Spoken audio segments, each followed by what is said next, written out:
texto de María del Carmen Arias, psicoanalista.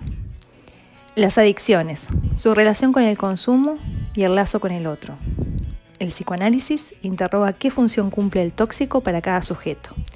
Vivimos en una época cuyo rasgo principal es el consumo.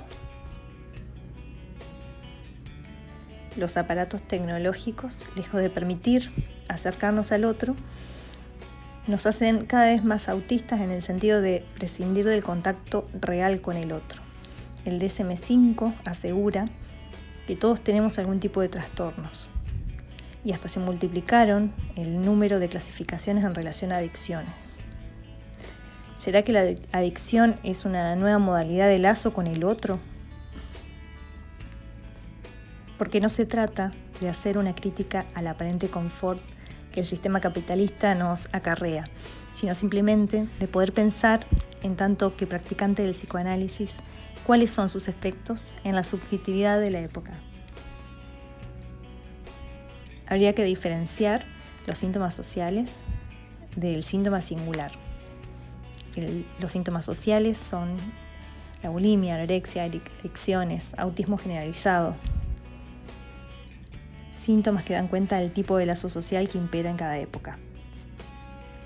En cambio, el síntoma singular atañe a cada sujeto, a la singularidad, relacionado con la historia del sujeto, con lo propio. No debemos desconocer la cuestión de las adicciones como un problema social y hasta político.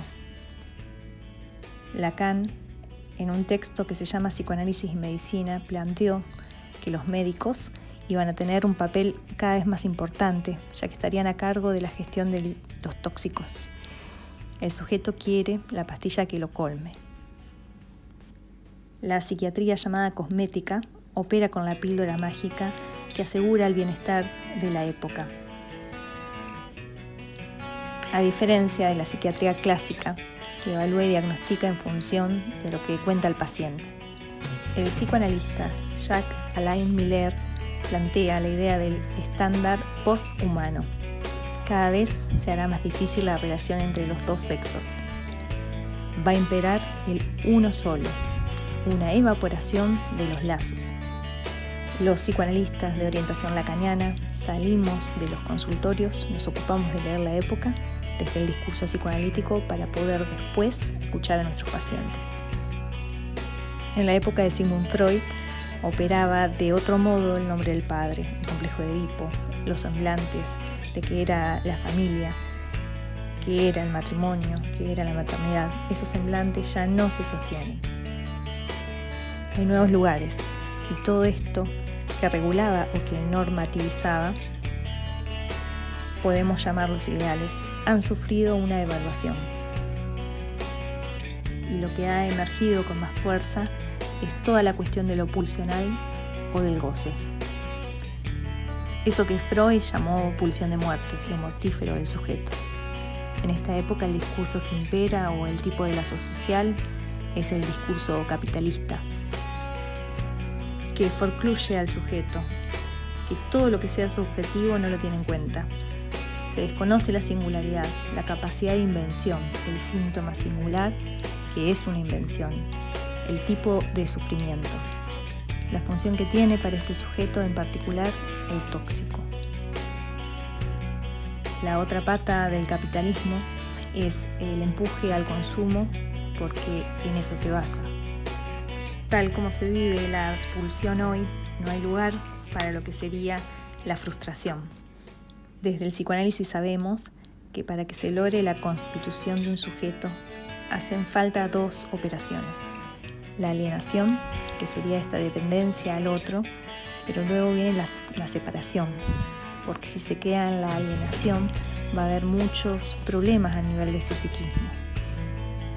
Vemos en la actualidad cómo hay un empuje a esta cuestión del goce sin límite, a la no separación, al vamos por todo, y eso es un modo de vivir la pulsión. El tóxico es un objeto donde la cuestión del empuje al consumo es consumirlo ya. No hay lugar para la sublimación. Ahora es todo inmediato y todo satisfacción, no a la frustración ni a la angustia. La ética del psicoanálisis tiene que ver con lo que Lacan llamó el discurso psicoanalítico. Se trata de una ética que apunta siempre a la singularidad de cada sujeto. Y en ese sentido el psicoanálisis nace como subversivo de la mano de Freud, pero sigue siendo subversivo porque siempre trata de subvertir. La intervención del analista siempre apunta a saber qué función cumple el consumo de ese tóxico y en general creo que es difícil porque a veces alguien viene con ese rótulo de soy adicto como si eso fuera una forma de ser. Y se trata en primera instancia de ir en contra de ese rótulo. Y para eso brindar el espacio para que se sintomatice. Es decir, se sintomatice algo de lo que lo ha llevado al consumo, que lo interrogue. El analista no da indicaciones ni sugerencias en cuanto si hay que consumir o no, ni cuándo hacerlo, salvo casos extremos, donde se trata de intervenir ante casos de riesgo de vida para interrumpir el circuito mortífero en que se encuentra el sujeto.